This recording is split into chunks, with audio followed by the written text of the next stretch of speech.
there's a lot of opportunities to look at nature for inspiration that we can use to solve problems.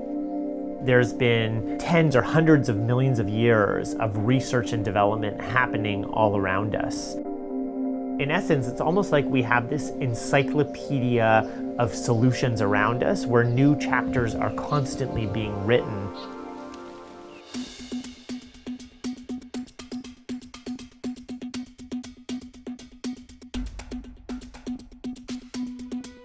Sometimes, we might visit the zoo or we might go to the aquarium. Sometimes it might be just going into the literature and looking at mechanisms that have been elucidated.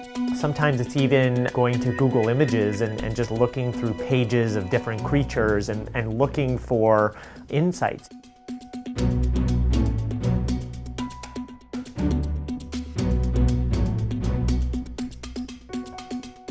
We were interested in developing a tape that could universally attach to tissues. We started thinking that parasites have all sorts of nifty ways of not only finding different locations in our bodies or other creatures, but actually latching on somehow. And in one example, we identified a creature that we were just fascinated by called Pomphorhynchus laevis, which is the spiny-headed worm. And this is a worm that has this needle-like structure at the end, and it sticks into the intestine of fish, and the tip part swells, and then it locks into place. So that's how it attaches to its host. And so what we did is we built an array of needles that we refer to as microneedles, and we were able to develop these microneedles so that you could push this tape down onto tissue. The microneedles would penetrate into the tissue, and then water absorption would then lead to swelling of the tip so that we could lock it in place.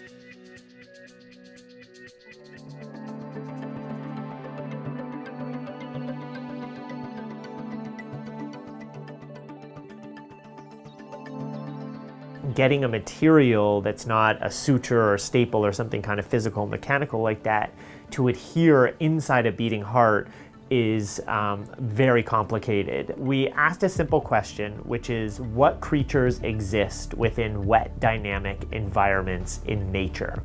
We looked on the land and in the sea, and we kind of focused in on a few creatures. One is sandcastle worms that exist in the sea. And then on the land, we looked at slugs and snails. We recognized that they all have viscous secretions. And anything that's viscous has inherent adhesive interactions with a substrate. So for example, if I put honey on my desk here and then try to remove it, it doesn't just wash away instantaneously, it actually takes some time to remove.